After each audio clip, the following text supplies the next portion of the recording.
नमस्कार, आदाब। मैं यहाँ पहली बार आया हूँ। अगर मुझसे कोई भूल चूक हो जाए तो मुझे माफ़ करना।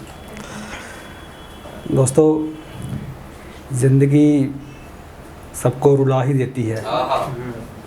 ज़िंदगी सबको रुला ही देती है, फिर चाहे आप अपने माँ बाप के कितने ही लाडले क्यों ना हों।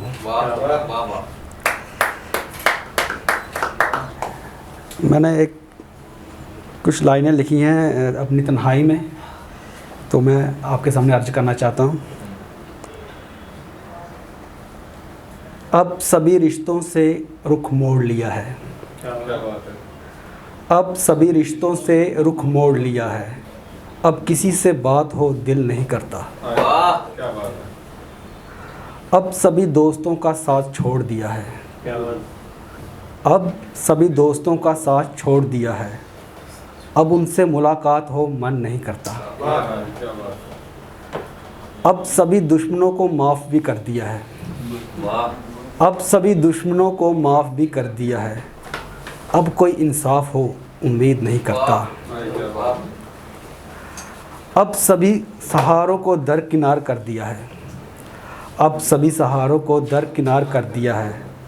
अब कोई हमदर्द हो ख्याल नहीं करता। अब सभी जख्मों को स्वीकार कर लिया है। अब सभी जख्मों को स्वीकार कर लिया है। अब कोई इलाज हो फरियाद नहीं करता। अब सभी अपनों से मुंह फेर लिया है। अब सभी अपनों से मुंह फेर लिया है। अब कभी घर जाएं जी नहीं करता। क्या बात है। दोस्तों, एक और कविता है, मैं आपके सामने साझा करना चाहता हूँ। जब ये ज़िंदगी के बारे में है। दरअसल मैं पंकज उदास की गज़लें सुनता था। उन्होंने बहुत नशे की, मतलब शराब की बहुत जिक्र किया है। तो वो क्यों किया है तो वो मुझे पहले समझ में नहीं आता था, लेकिन धीरे धीरे समझ में आने लगा। हाँ। तो लेकिन मेरी कविता, मैं शराबियों को सपोर्ट नहीं करता, लेकिन फिर भी उनकी कोई वजह है।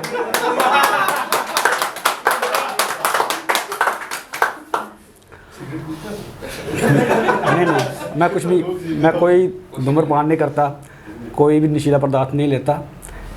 बस मैं दूसरों के दर्द समझता हूँ। तो मैं अपनों के धोखे, शरीकों के मौके,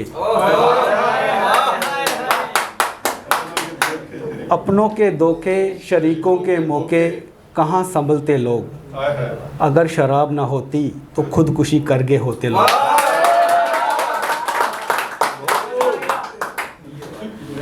बेरोजगारी से तंग परिवार की ज़रूरतें, बेरोजगारी से तंग परिवार की ज़रूरतें कहाँ रुकते लोग। अगर मदिरा ना होती तो जहर खा गए होते लोग। रिश्तों के माया जाल गरीबी से बेहाल, रिश्तों के माया जाल गरीबी से बेहाल कहाँ बहलते लोग। अगर हाला ना होती तो सदमों से मर गए होते लोग। अपनों के सताए दैरो हरम की बातें, अपनों के सताए दैरो हरम की बातें कहाँ समझते लोग। अगर मैं ना होती तो समुंदर में डूब गए होते लोग। महफिलों के ठुकराए दोस्तों के फरेब, महफिलों के ठुकराए दोस्तों के फरेब कहाँ ठहरते लोग। अगर मधुशाला ना होती तो हादसों का शिकार हो गए होते लोग। अब आखिरी है, ये भी कुछ लाइनें हैं कविता, तो उम्मीद है कि आपको पसंद आएगी। वो मेरी मजबूरी समझता तो है, वो मेरी मजबूरी समझता तो है, लेकिन साथ क्यों नहीं देता। वो मेरा दुख सुनता तो है पर हौसला क्यों नहीं देता। वो मेरे दर्द से वाकिफ़ तो है मगर महसूस क्यों नहीं करता। वो मेरी पीड़ा देखता तो है फिर भी हाथ क्यों नहीं देता। वो मेरी बेचैनी जानता तो है मगर मेरे पास क्यों नहीं रहता। वो मेरी तन्हाई को पहचानता तो है, पर मेरे साथ क्यों नहीं बैठता। वो मेरे हालातों से रूबरू तो है, लेकिन मेरे साथ क्यों नहीं ठहरता। वो मेरा हम सफ़र तो है, फिर साथ क्यों नहीं चलता। शुक्रिया।